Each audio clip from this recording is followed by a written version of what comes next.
In our previous video, we had gone over the patristic evidence indicating that, in certain cases, remarriage after divorce, while the first spouse was alive, was a practice accepted by many church fathers, and thereby, the Catholic position on the indissolubility of marriage was not the consensus of the Church. The evidence we reviewed included everything from Roman and Frankish synods to doctors of the Church such as St. Basil the Great, St. Gregory the Theologian, and St. Cyril of Alexandria. In this video, we will briefly discuss the purpose and use of annulments within both Orthodoxy and Catholicism, how marriage is a Eucharistic union and an icon of the Church, and whether or not marriage in the Orthodox Church is considered indissoluble. But before continuing, make sure to click like, subscribe, and ring the bell for notifications so you can see when new material comes out from Ubi Petrus. In addition, we depend upon you, our viewers, to spread these videos everywhere you can on social media and amongst your friends and family. These videos become popular because you guys post and repost them on Facebook, Twitter, Reddit, and on your blogs, because you send them to friends and because you comment under them. All of those activities make these videos more visible to the general public, and we thank you. It is oftentimes assumed that only the Catholic Church has annulments, but that is incorrect, as the Orthodox Church also has them, though we utilize them far less and for far more reasonable causes. The reason is that in the Catholic understanding, marriage is a legal contract and, as in the case of all legal contracts, it is in force insofar as the participating parties are alive. As Canon 1141 in the current Catholic Code of Canon Law states, quote, "A marriage that is ratum et consummatum can be dissolved by no human power and by no cause except death." End quote. Ratum et consummatum means a valid and consummated marriage. What this means is that those Catholics who desire to end their marriages must find some sort of defect in the ritual, the consent, or even the partner's pre-marriage standing that would nullify the marriage, thereby releasing both partners from it. Examples of what makes a Catholic marriage valid are provided by the United States Conference of Catholic Bishops and are broken down into 6 categories. 1. The spouses are free to marry. 2. They are capable of giving their consent to marry. 3. They freely exchange their consent. 4. In consenting to marry, they have the intention to marry for life, to be faithful to one another, and be open to children. 5. They intend the good of each other. And 6. Their consent is given in the presence of 2 witnesses and before a properly authorized church minister. Exceptions to the last requirement must be approved by church authority. If any of these are not met, the marriage is annullable. As can be seen, only numbers 1 and 6 are objective standards. The rest of them are highly subjective and therefore highly manipulable.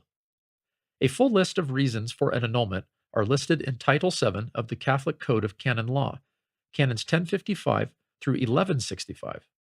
The problem is when something like Canon 1095 is introduced, which states, quote, "The following are incapable of contracting marriage: those who lack the sufficient use of reason, those who suffer from a grave defect of discretion of judgment concerning the essential matrimonial rights and duties mutually to be handed over and accepted, those who are not able to assume the essential obligations of marriage for causes of a psychic nature." End quote. The problem with this canon is that most people, even very pious and committed ones, are incapable of realizing what they are getting themselves into when they say, "I do."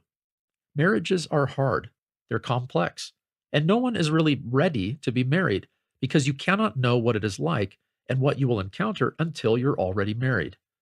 This canon plays into that and is used as the catch-all or cover-all reason when none of the other reasons, many of them legitimate reasons to annul a marriage, cannot be applied. Case in point, if one spouse commits adultery or abandons the other spouse, an annulment cannot be granted because it was not a defect prior to the marriage being contracted. So, the annulment tribunal and person seeking the annulment will typically go to Canon 1095 and say that one or both of the persons were too immature to contract a marriage, were not capable of understanding what the vows actually meant. Perhaps they were too impulsive, and voila, Canon 1095 applies, and an annulment can be granted. But notice that it is not because of the offense that actually broke the marriage, which was adultery, prolonged abandonment, or one spouse trying to kill them. The idea is that if you can find a defect in the contract can be annulled and both persons freed to contract new and, hopefully, valid marriages. This ultimately means that you do not know if your marriage is valid until you apply for an annulment. Further, the loopholes present in the annulment requirements, specifically Canon 1095, ensure that pretty much any marriage can be annulled, and it is declared that you were never married. One might refer to this phenomenon as Schrodinger's marriage. What is truly strange is that children of annulled marriages are still somehow considered legitimate according to Canon 1137 of the Code of Canon Law. What is incredible is that Catholics will go through all of this to avoid allowing divorce, but as Father Kevin Shembry points out in his book on divorce and remarriage, at the Council of Florence, the Catholic Church was fine with allowing the Orthodox Church to retain its practice of divorce remarriage in specific cases. Quote, during the council, Pope Eugene IV asked the Orthodox theologians who were present in Florence about their practice of divorce. The Greek delegates did not answer and asked that the emperor should be questioned on this. Towards the end of the council, Pope Eugene IV raised the question one more time, to which the Greek bishops replied that marriages in the East were only dissolved for valid reason and in good faith. It is noteworthy that the Pope and the Latin Fathers did not consider the answer of the Byzantine bishops to be so important as to cause the rupture of the renewed union. End quote. It was actually with the Armenians, not with the Greeks, that the indissolubility of marriage was defined at Florence, and, despite that, the Pope was fine with allowing the Greek bishops to continue their practice. Now, in the Orthodox Church, annulments do exist, but they are granted for cases in which there truly could not be a valid marriage. Cases such as one partner already being married, a person forced into a marriage with the threat of violence, or persons who are actually relatives. Broadly speaking, other instances that would allow for an annulment would be a marriage between relatives closer than third cousins, marriages that were entered into under duress, marriages contracted by men already ordained, and marriages between Orthodox and non-Christians. Notable examples of canons allowing for annulments are Canon 22 of St. Basil the Great and Canons 72 and 93 of Trullo. One of the oddities of Byzantine canon law that is regularly pointed out is that they considered relationships by baptism to be just as, if not more binding than, relationships by blood, and so any relationship by baptism was considered as being included within those degrees of consanguinity. For example, a godson could not marry his godfather's daughter, as she would be considered his sister. Even in the past, this was rarely enforced, but the instances we do know of were in cases in which it was used as an excuse to end an existing marriage among the royalty. St. Basil's canons 68, 75, 76, 78, 79, and 87, as well as canons 53 and 54 of Trullo. This was not unique to Byzantine canon law, though, as Pope Nicholas, when writing his response to Khan Boris of Bulgaria's questions in 866, states in the second chapter of his letter that relationships by baptism preclude marriage. Further, Pope Nicholas even cites the law code of Justinian, pointing out that if relationships by adoption preclude marriage, even more so should spiritual relationships preclude it. But when we consider the myriad of reasons for annulments in the Catholic Church, reasons that all but guarantee almost all Catholic marriages can be annulled, we cannot help but consider the relatively limited reasons divorces are granted in the Orthodox Church. The Catholic priest, Father Kevin Shembry, writes, quote, in Orthodoxy, the grounds for divorce are grouped in categories on the basis of analogy, that is, on their similarity to one of the main causes of separation mentioned in the Scriptures. End quote. Father Shembry breaks them down into death, adultery, and iniquity, and all of these find their root in Novella 117 of the Emperor St. Justinian in the 6th century. But these 9 or so points from the mid-500s form more or less the same list of reasons the Orthodox Church currently uses for recognizing divorces.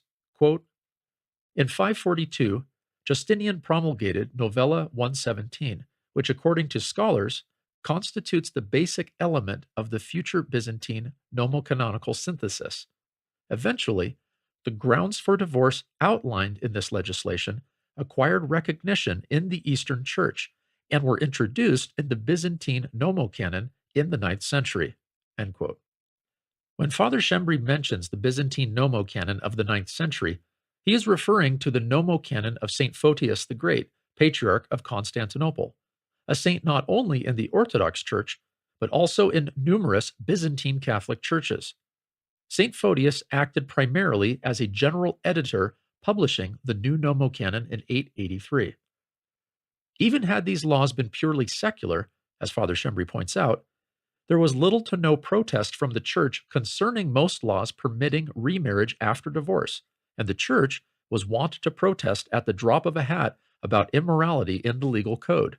Quote, while both Church and State were of one accord concerning the illegality of a divortium ex consensu, there was no dissension between them regarding other justifiable grounds for divorce. Zishman writes that if such grounds were offensive to the Church and were a disregard to the ecclesial practice, Emperor Justinian, with his high regard for the Church, would not have promulgated Novella 117, and other emperors would not have increased the number of causes of divorces without any fear. Yet, the clergy did not oppose such promulgations, and neither Pope Vigilius nor Patriarch Menas protested to Novella 117. End quote. The pertinent section of the Law Code of Justinian offers the following reasons for divorce. Quote, we clearly enumerate the causes of repudiation by this most salutary law, for as we forbid marriage to be dissolved without good cause, so that where one of the parties is compelled by necessity, or the other is oppressed by some misfortune, we desire that he or she shall be liberated by our aid when this becomes necessary. Therefore, if a woman should ascertain that her husband is an adulterer, a homicide, a poisoner, or one who is plotting anything against our government, or has been convicted of perjury or forgery, or is a violator of sepulchres, or has stolen anything from sacred buildings, or is a robber or a harborer of robbers, a cattle thief, or a kidnapper, or, in contempt of his house and of her, or in her presence, has consorted with dissolute women, which is especially exasperating to females who are chaste, or if he has attempted to deprive her of life by poison, or by the sword, or in any other way, or if she should prove that he had beaten her, which is not allowed in the case of freeborn women, we then grant her permission to avail herself of the necessary aid of repudiation, and to present legal reasons for divorce. End quote. We added numbering in the previous quote for clarity, but as can be seen, the reasons to dissolve a marriage can be gathered into 9 or so points that are further reduced to 3. Further, when one understands the Byzantine saw their government as a manifestation of God's kingdom on earth, the logic behind reasons such as treason becomes clearer. Likewise, perjury and forgery would result in undermining the validity of the legal system, which causes the decay of society. When compared with the reasons for divorce in the Russian Orthodox Church, the connection is plain. For example, the Russian Orthodox Church includes the following reasons for divorce: apostasy from Orthodox Christianity, adultery, sexual perversion, permanent impotence existing prior to marriage, leprosy and syphilis, absent spouse for 3 years due to war or disaster, criminal sentence that removes civic rights from the spouse, life threat on the spouse or children, incest, prostitution, or abuse of the dependent spouse, contracting another marriage, insanity, intentional and total abandonment of a spouse, alcoholism or drug addiction that is medically confirmed, abortion committed without the consent of the husband. It should be noted that an abortion committed with the consent of the husband is not a cause for divorce, but will simply garner both husband and wife an excommunication. Other Orthodox churches have almost identical requirements, and when one compares them to the legal code of Justinian and Nomocanon of 883, it can be seen that our practice is ancient and was well known to the West, specifically Rome, for most of the first millennium, and the West never saw it as a reason to break communion.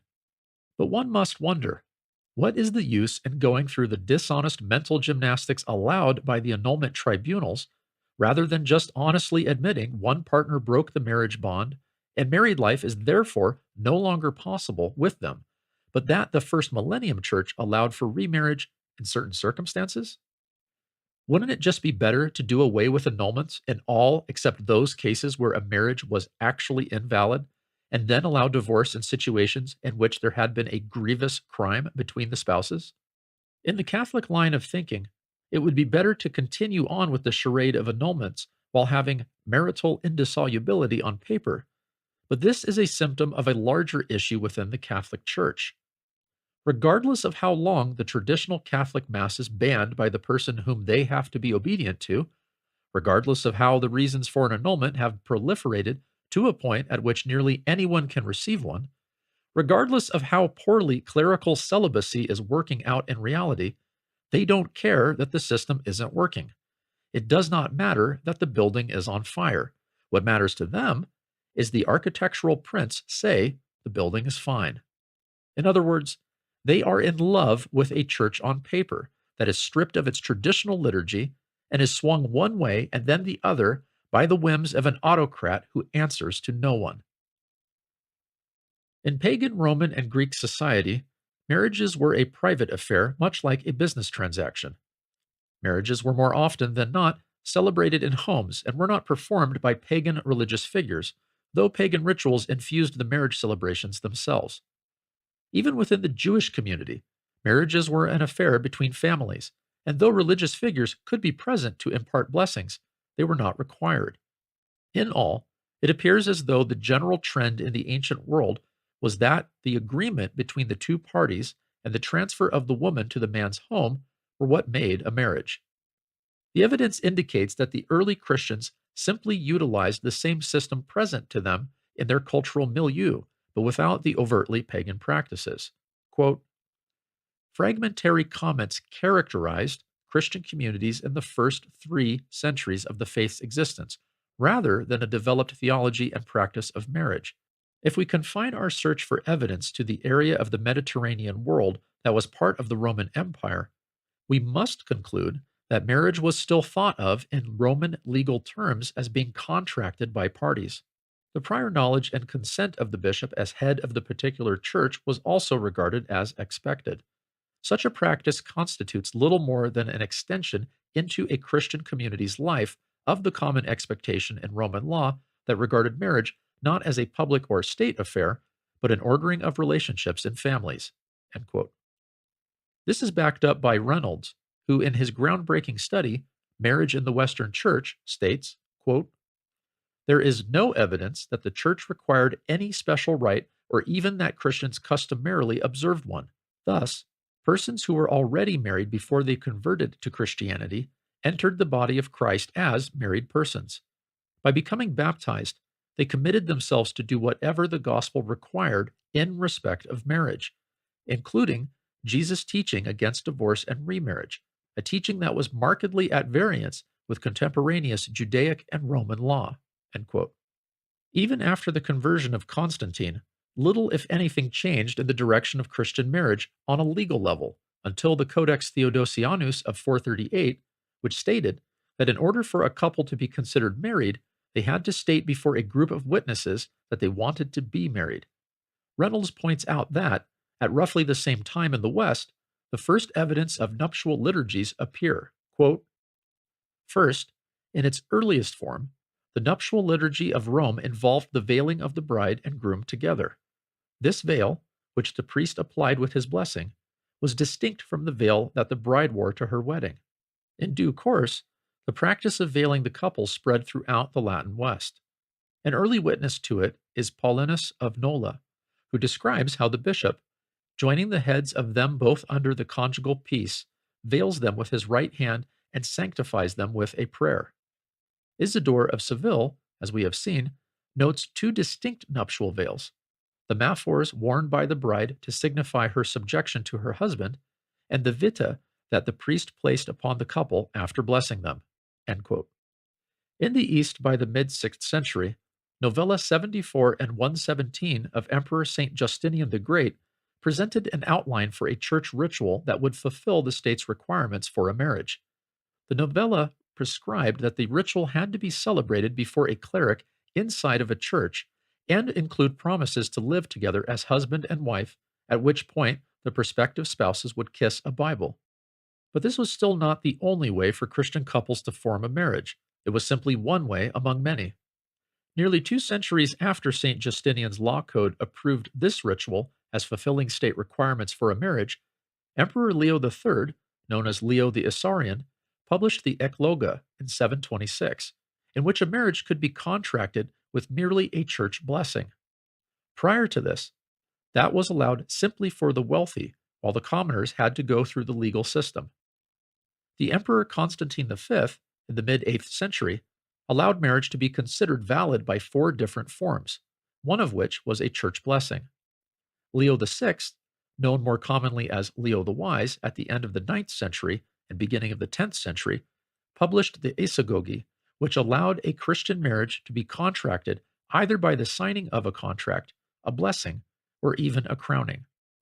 This differed little from previous legislation and really only recognized what was the norm. This is despite the fact that Greek missionaries in Bulgaria seem to have been insisting that all marriages be blessed. It is not clear why they were insisting on this, but there are likely 2 different reasons.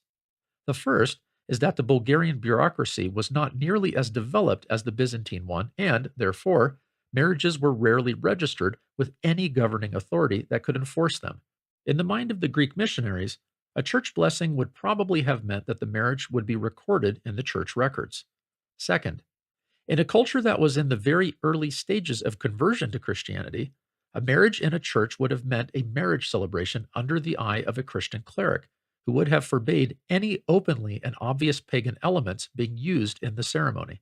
In the eyes of the Greek clerics, Greek culture had been so thoroughly Christianized that such a precaution was not necessarily mandatory among Greeks, while it was among a group that still had one foot in the pagan world. If that was the case, it went over the head of Pope Nicholas, who, when he wrote a reply to the questions posed by the Bulgarian Khan Boris, Pope Nicholas, in the 3rd chapter, states a blessing is not necessary, as the Greek missionaries were, according to Khan Boris, insisting on. Further, Pope Nicholas gives a brief description of what constituted a marriage service in Rome, stating it included the wearing of crowns for both spouses and the wearing of a veil for the wife, but only if it were her first marriage, as well as some form of vows. But Pope Nicholas makes clear this ceremony is not needed. Rather, he emphasizes all that is required to form a marriage is consent between the two. Quote, after the betrothal is celebrated, which is the promised pact of future marriage made with the consent of both those who contract the pact and those under whose power they are, the betrothed man joins the bride to himself with vows through the finger marked by him with the ring of faith, and the betrothed man hands over to her a dowry pleasing to both people, along with a document containing this agreement in the presence of those invited by both parties. Then, either soon after or at an appropriate time, namely in order that no such thing be presumed to be done before the time defined by law, both are brought to the wedding. First, they are stationed by the hand of the priest in the church of the Lord, along with offerings which they should offer to God. And so, at last, they receive the blessing and the celestial veil on the model, namely, of the Lord who, after placing the first people in paradise, said to them, increase and multiply. Tobias, before he had come together with his wife, is also described as having prayed to God with the same prayer. The person who passes into a second marriage, however, does not receive the veil. When they leave the church after this, they wear crowns on their heads, which are always kept by custom in the church. And so, after the wedding is celebrated, they are directed to lead their own life with God disposing over the rest. These are the wedding vows. These are the solemn agreements of married people, as well as those which at present do not come to mind. But we do not claim that it is a sin if all of these things do not occur in a marriage agreement, as you say the Greeks told you, especially since so great a lack of wealth usually oppresses people that it offers them no help in preparing these things. And for this reason, according to the laws, the consent alone of those whose union is at issue is enough to make a marriage. Yet if this consent alone is perchance lacking in the wedding, all the rest, even if it is consummated with intercourse itself, is in vain, as the great teacher John Chrysostom attests, who says, "Not intercourse, but will makes marriage." End quote. What Pope Nicholas is stating outright is that even as late as the year 866, a Christian marriage was typically a secular affair done between two Christians. This was not due to any breakdown in Christian society in the West, as it was a similar situation in the East, according to none other than Pope Nicholas's contemporary and arch nemesis, Saint Photius the Great. Quote, the well-known legal collection, known as Epanogoge, describing in detail the relations between church and state, and whose author is most probably the great patriarch Photius, still offers to Christians three alternatives for concluding marriage. Marriage, writes Photius, is an alliance between husband and wife and their union for their entire life. It is accomplished by a blessing, or by a crowning, or by an agreement. End quote. So we see that even in the East, it was a variety of practices as opposed to one consistent practice. It was not until the year 893 that the Byzantine Empire legislated that only a church wedding would be counted as a legitimate wedding. But what this means is that prior to 893, the Church's position in regards to marriage was largely to ratify civil marriages for its members.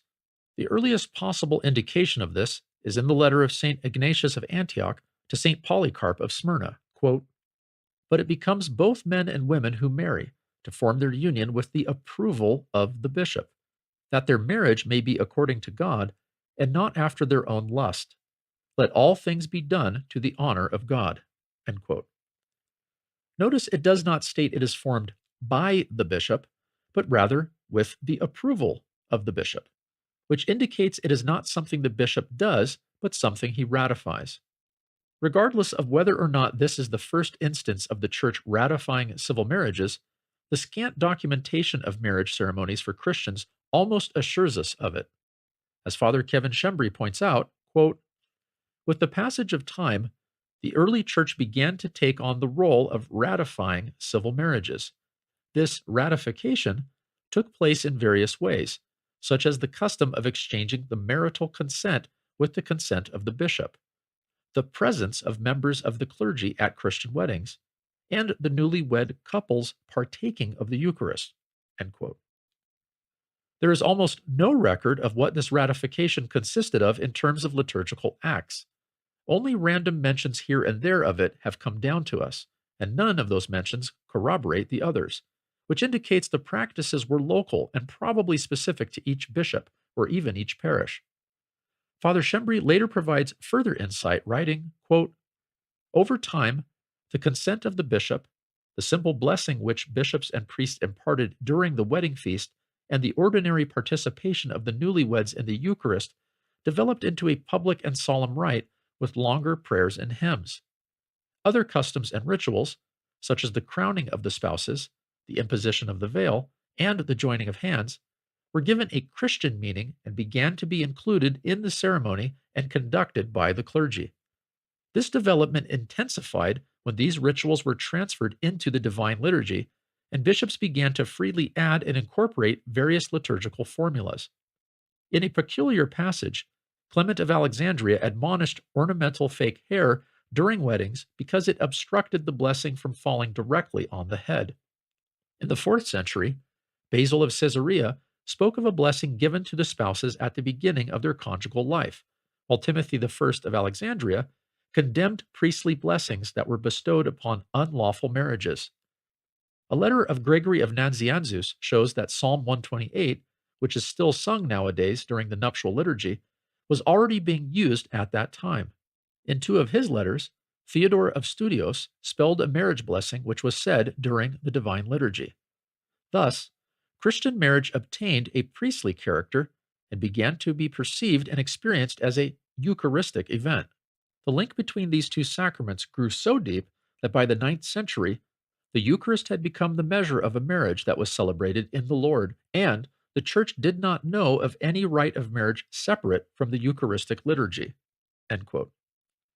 What Father Schembri is referring to when he speaks of the ninth century witnessing the link between the Eucharist and wedding is the issuing of Novella 89 in the year 893, which stated that only those marriages conducted by the Church were valid marriages. No longer was a mere contract, blessing, or crowning appropriate, but an actual church wedding performed by a priest had to take place in order for the state to recognize it. It is worth noting that for almost the entirety of the first millennium, marriage ceremonies were ritually specific to localities and the church, nor was one insisted upon. As Father Meyendorff states, quote, "This new reality was not originally expressed in any specific and independent marriage ritual, and its nature did not consist in suppressing the laws which secular society had set. Christians understood the value of the Roman order. They appreciated the progress which some aspects of Roman law were introducing in human relations. But while accepting all that, they never forgot the specific and totally new experience and commitment which they accepted in baptism and the Eucharist.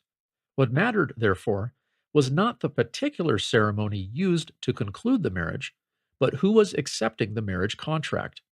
If the parties were Christian, their marriage was a Christian marriage, involving Christian responsibility and Christian experience. For them, marriage was a sacrament, not simply a legal agreement." End quote. Father Meyendorff later continues, quote, "If, as we have seen above, marriage was conceived by the early church as a sacrament, anticipating the joy of the kingdom of God, how can we explain the fact that this church did not use any particular ceremony or rite to sanction marriage? Instead, it recognized as normal a marriage concluded according to the laws of secular society. It never tried to abolish these laws, nor to destroy the social order which instituted them.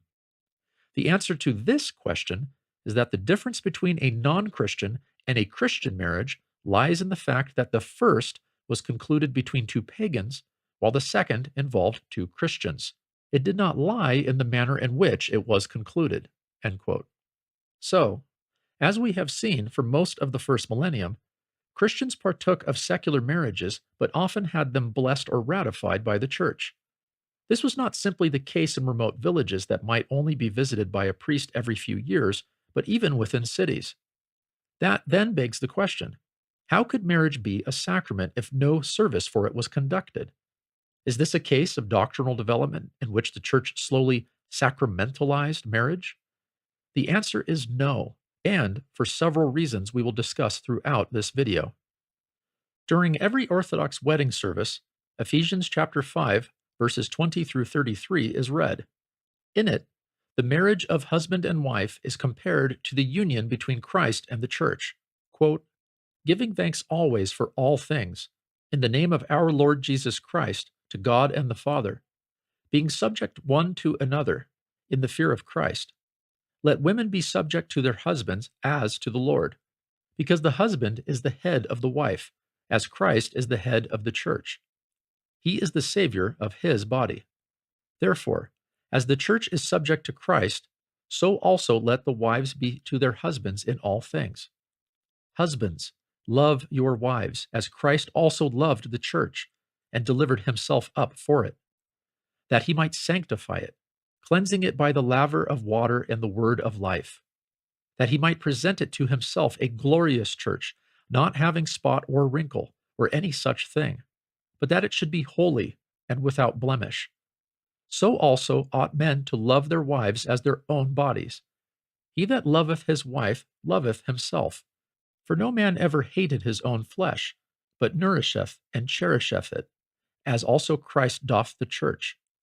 Because we are members of his body, of his flesh, and of his bones. For this cause shall a man leave his father and mother, and shall cleave to his wife, and they shall be two in one flesh. This is a great sacrament, but I speak in Christ and in the church.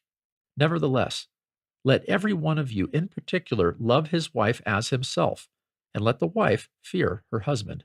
End quote. It is read at the Orthodox marriage service precisely because it demonstrates how marriage is an icon of the Church. but the Church expresses itself most fully in the Eucharistic celebration. It is perhaps for this reason that the early Church implicitly accepted the civil marriages of its members by their joint partaking of the Eucharist. Quote, early Christian writers, the same ones who otherwise give full recognition to the legal validity of civil marriage according to the laws, also affirm that it is the Eucharist which gives to marriage its specifically Christian meaning. Thus, Tertullian writes that marriage is arranged by the Church, confirmed by the oblation, sealed by the blessing, and inscribed in heaven by the angels. Every Christian couple, desirous of marriage, went through the formalities of civil registration, which gave it validity in secular society. And then, through their joint participation in the regular Sunday liturgy, in the presence of the entire local Christian community, they received the bishop's blessing. It was then that their civil agreement became also sacrament with eternal value, transcending their earthly lives because it was also inscribed in heaven and not only in a secular registry. End quote. Father Anthony Rober, a professor emeritus of religious studies at Penn State University, writes, quote, in order that the purely secular legal dimensions of marriage not overshadow its quality as an integrated dimension of the mysteries of the Church, at whose center stands the community's celebration of the Eucharist, the blessing of the overseer of the Christian community confirmed this expectation of what Christians believed about the nature and purpose of marriage. End quote. Meyendorff offers what is the strongest and most obvious proof that the Eucharist is what makes a marriage sacramental when he points out that even when a non-Christian couple converts to Orthodox Christianity, the Church does not, nor has it ever, remarried them. Quote, a non-Christian couple admitted into the Church through baptism, chrismation, and communion is not remarried. Their joint reception of the Eucharist is the Christian fulfillment of a natural marriage concluded outside the Church. End quote.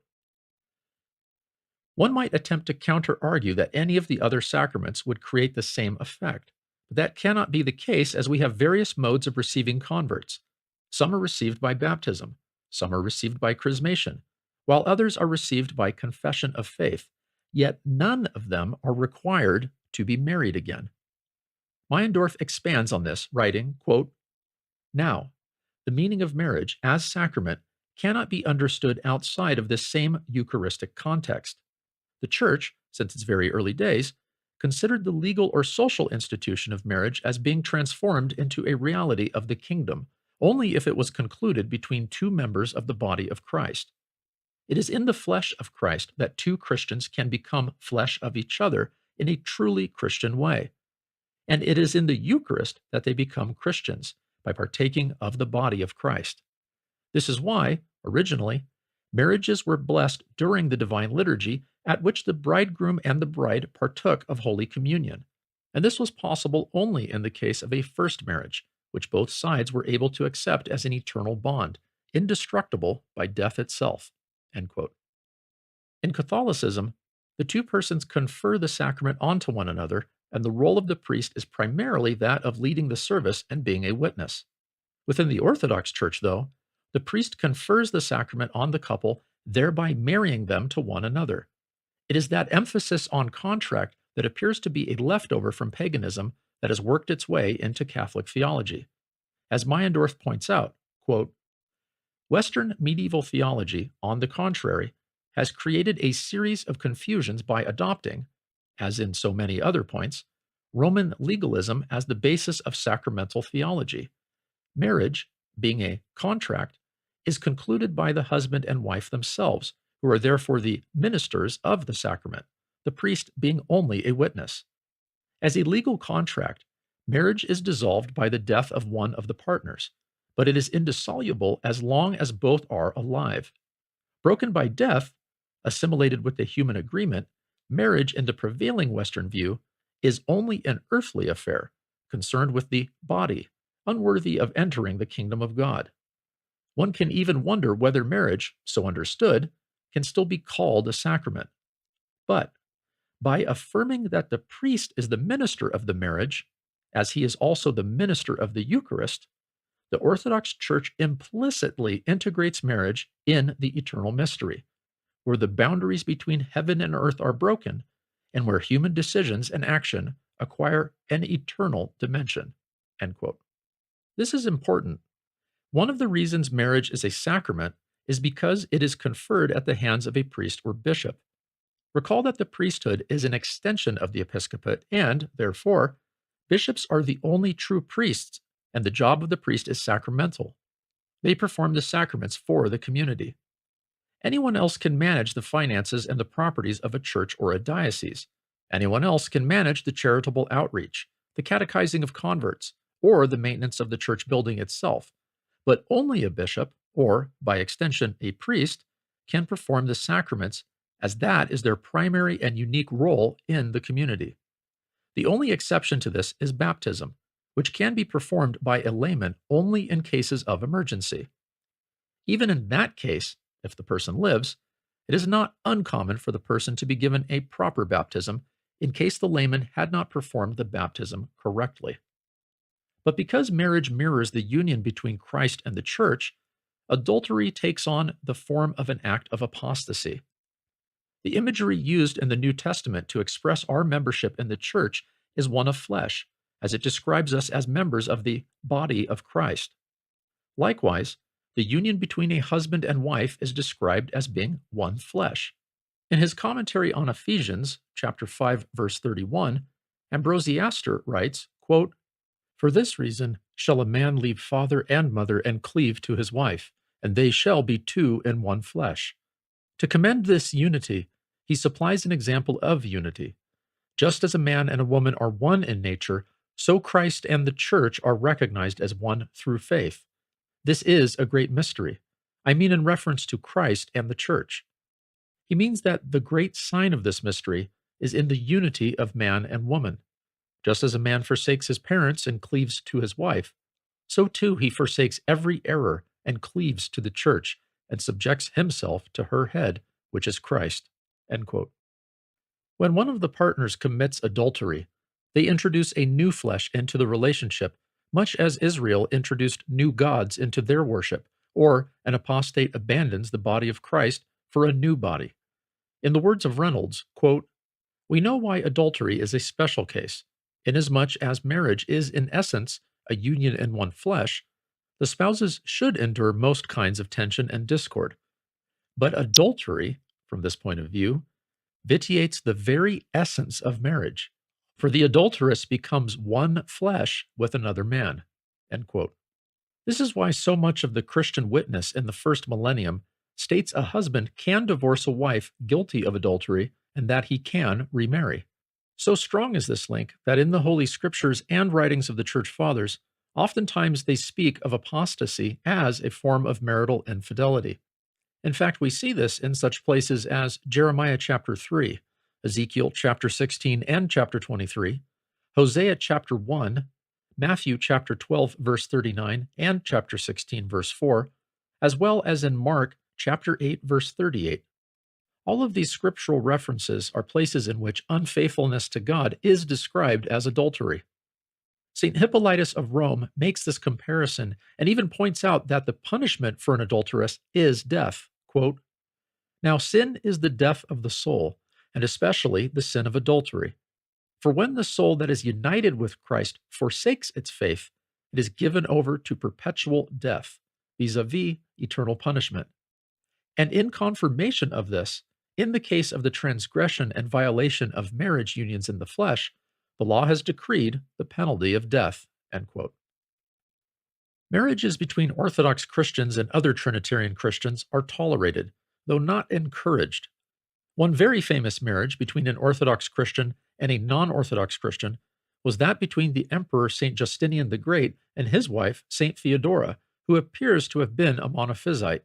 Despite this, marriages to non-Orthodox are canonically prohibited. The Council of Laodicea's 9th canon extends this to everyone when it states, quote, "The members of the Church shall not indiscriminately marry their children to heretics." End quote. Later on, the 31st canon, which is attributed to the Council, repeats this injunction, stating, quote, It is not lawful to make marriages with all sorts of heretics, nor to give our sons and daughters to them, but rather to take of them if they promise to become Christians." End quote.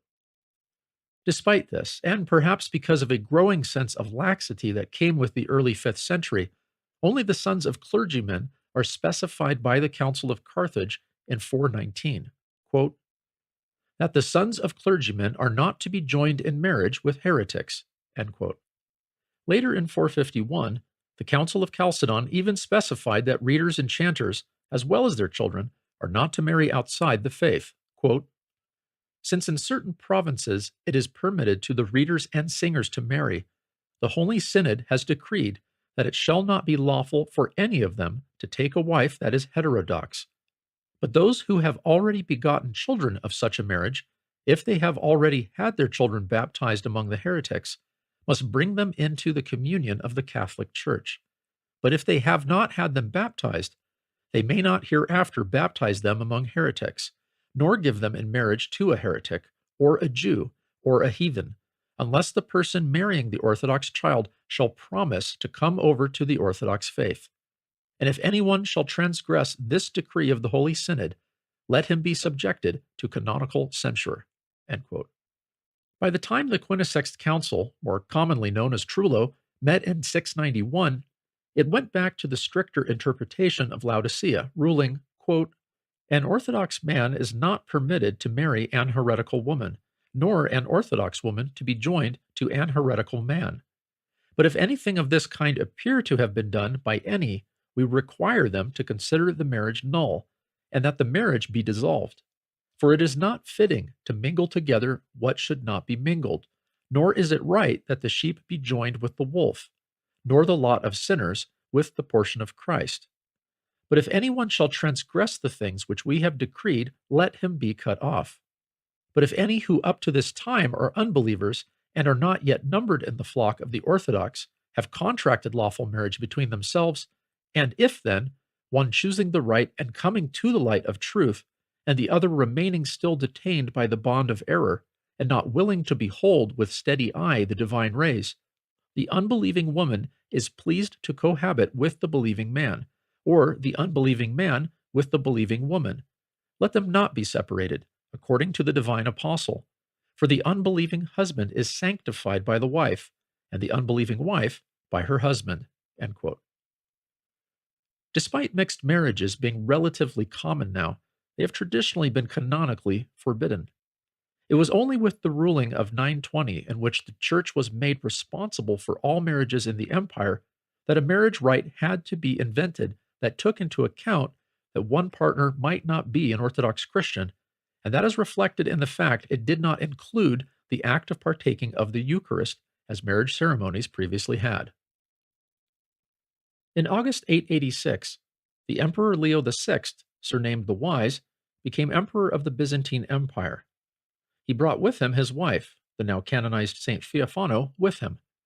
But in 897, Saint Theophano died.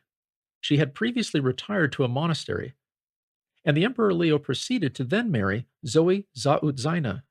But Zoe died shortly thereafter in 899, and there was still no male heir to the Byzantine Empire. Now, for those who watched our video, Divorce and Remarriage in the Church Fathers, they will know the Greek patristic tradition, led by figures such as St. Basil the Great and St. Gregory the Theologian, limited marriages to 3, even considering a third marriage not even proper marriage itself. This is then repeated in texts such as the Apostolic Constitutions.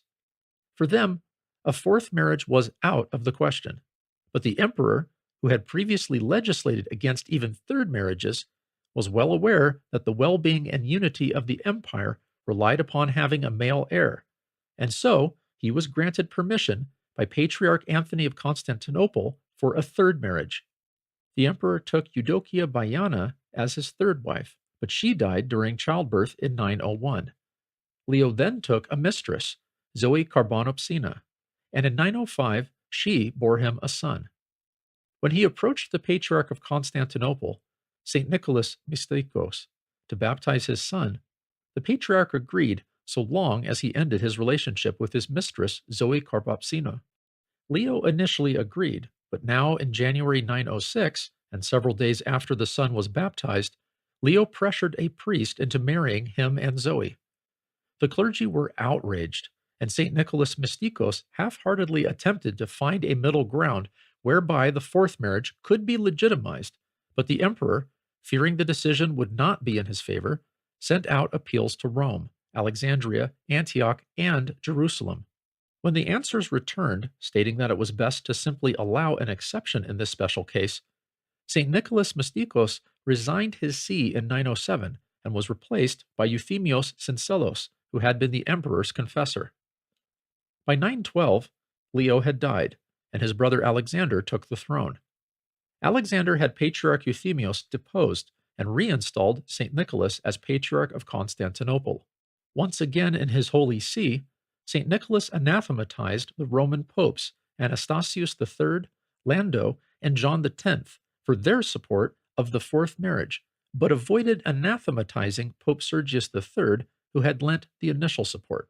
Mystikos then, ironically, had to recognize the fourth marriage of Leo VI and even crown Zoe Carbopsina as empress. Finally, in a reunion council in 920, the various factions within Constantinople came together and issued the Tomos of 920, which laid out definitively the position of the Orthodox Church on remarriages and accepted the Nomocanon of St. Photios the Great, which repeats the reasons for divorce that are found in the law code of Justinian. Listeners of our previous video will recall hearing the Tomos of 920 in its entirety, so it is not necessary to go over it again, but the general outline of it is that, quote, 1. A man must be under the age of 40, have no children, and he will be excommunicated for 5 years before being able to receive the Eucharist once per year at Easter due to the fast beforehand purifying him. 2. A man who is at least 30 years of age but less than 40 and does have children from either of his previous 2 marriages will be excommunicated for 4 years before being able to receive communion at Easter, Nativity, and the Dormition due to the prior fasts purifying him. End quote. Now, St. Nicholas Mystikos headed that council, but prior to it, he expressed the patristic attitude towards second and third marriages in various pamphlets entitled On the Tetragamy. Quote, when the Creator of the universe says of Adam, "Let us make a helpmeet for him," this is not permission for more than one marriage, but for one only. Therefore, he also creates one woman, having taken one of Adam's ribs, out of which he forms a woman, to bring her to him as his bride. Consequently, marriage as instituted by God knows one union only, and further unions do not derive from divine law, even though they are permitted from human considerations. End quote. In another place, St. Nicholas writes, quote, the words, "Therefore shall a man leave his father and his mother," also apply to monogamy. Or is it not for their first marriage that people leave their parents and marry so as to become one flesh? It is evident, then, that only she can be the spouse properly so called for whose sake the man who becomes her husband actually leaves his father and mother. End quote. In yet another place, he reiterates this, stating, quote, the great apostle Paul, admonishing men to love their wives as their own bodies, as Christ loves the church, makes it manifest to those who are not totally blinded that a man should wed one wife only. There are not 2 churches of Christ either, since tradition acknowledges one Catholic and Apostolic Church. He expresses himself thus, men ought to love their wives as their own bodies, for no man ever yet hated his own flesh, but he nourishes and cherishes it, even as the Lord the Church. And the sequel too, this is a great mystery, but I speak concerning Christ and the Church, obviously dissuades the step of a second marriage. But if there is no place for the second marriage, what can there be for more? End quote. Now, first listening to these, one would think that St. Nicholas Mystikos would have been against divorce and remarriage while the first partner is still alive, but we know that this is not the case because, as mentioned, the Nomocanon of St. Photius was approved at the Council of 920. That Nomocanon incorporates as legitimate all of the causes of divorce found in the law code of Justinian, and those are the same grounds for divorce used by the Orthodox Church to this day. As Father Schembri notes, quote, in his Nomocanon of 883, Patriarch Photius included the list of causes of divorce that had been proclaimed by Emperor Justinian in Novella 117.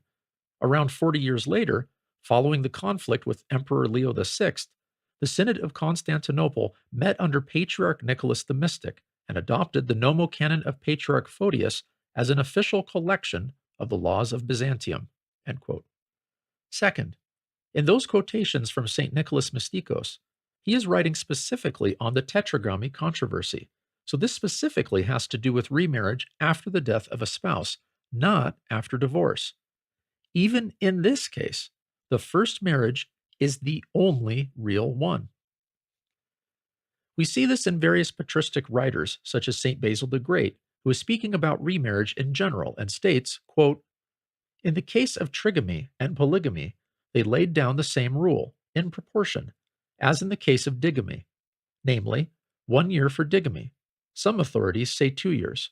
For trigamy, men are separated for 3 and often 4 years, but this is no longer described as marriage at all, but as polygamy, nay, rather as limited fornication.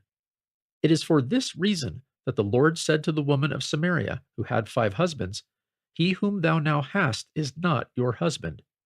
He does not reckon those who had exceeded the limits of a second marriage as worthy of the title of husband or wife.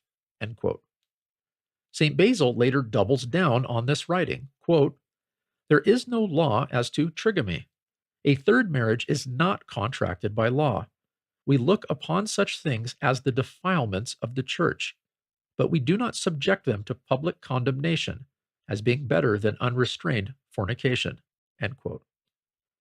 The words of St. Gregory Nazianzus, who in the larger passage appears to be speaking specifically about remarriage after divorce, also goes with the general distaste for the third marriage. Quote, for I think that the word here seems to deprecate second marriage. For, if there were 2 Christs, there may be 2 husbands or 2 wives. But if Christ is one head of the Church, let there be also one flesh, and let a second be rejected. And if it hinder the second, what is to be said for a third? The first is law, the second is indulgence, the third is transgression, and anything beyond this is swinish, such as has not even many examples of its wickedness. End quote. We also see it in the highly influential apostolic constitutions. Quote, for you ought to know this, that once marrying according to the law is righteous, as being according to the will of God.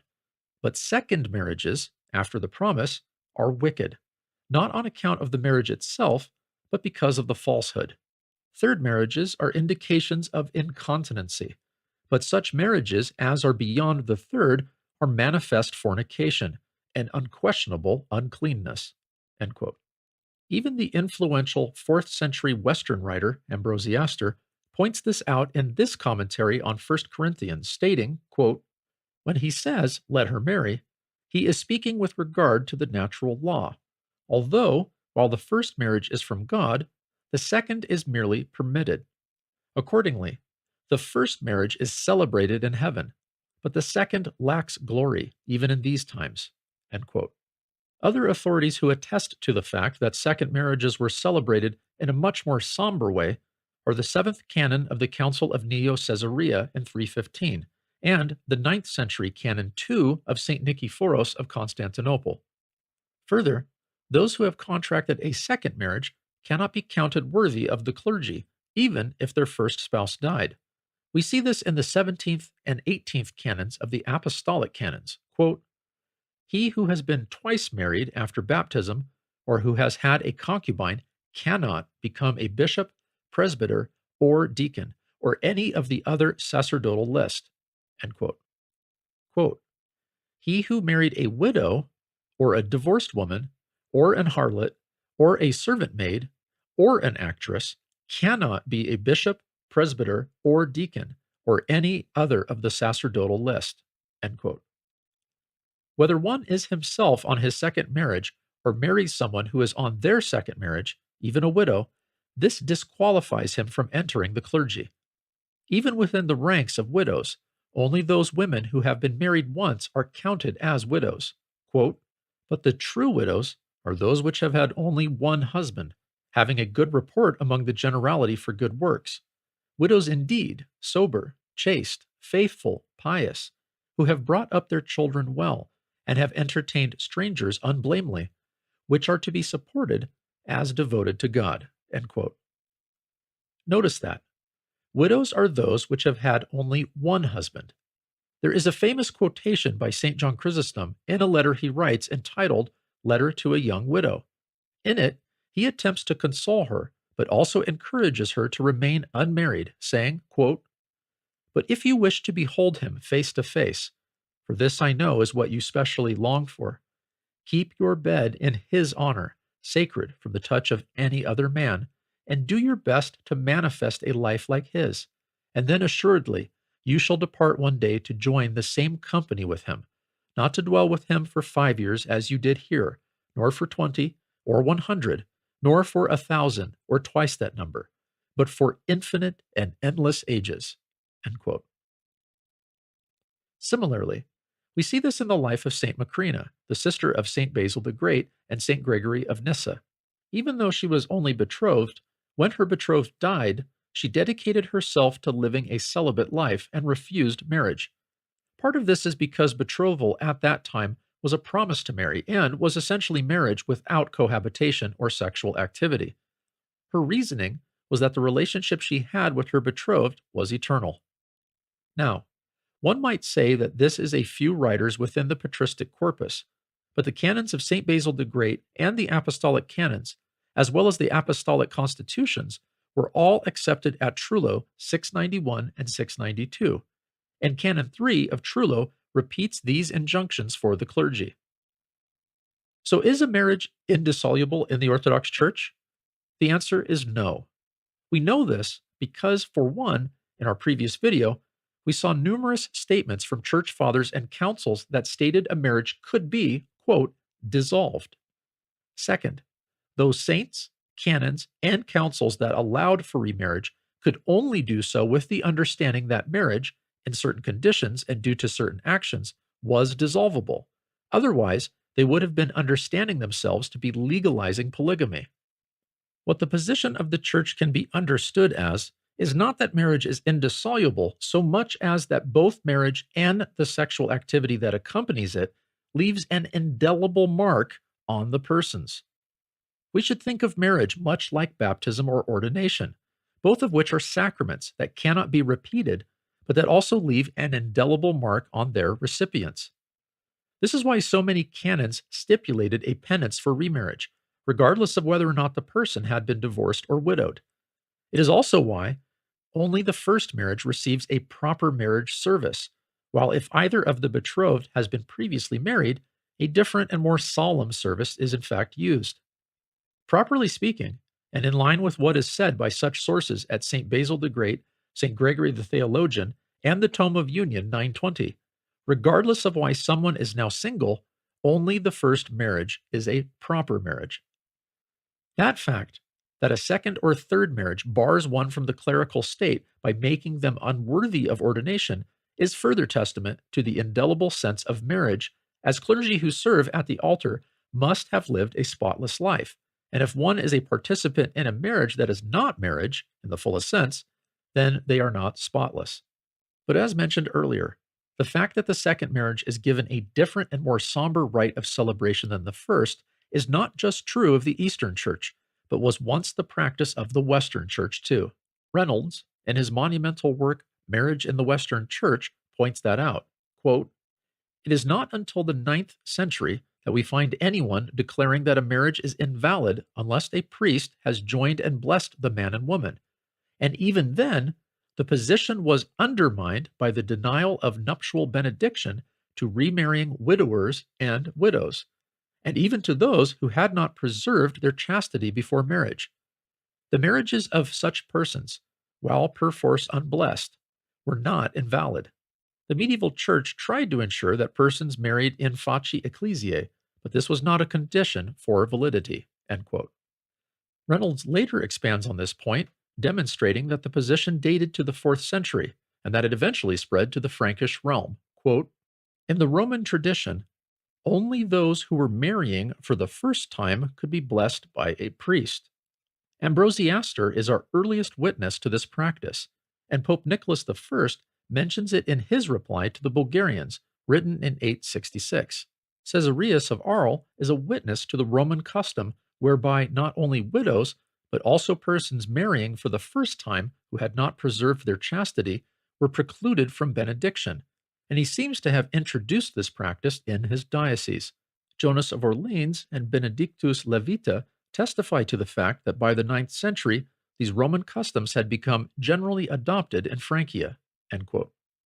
Now, one might wonder why somberness and penances were attached to a second marriage, even in the case of the death of a spouse.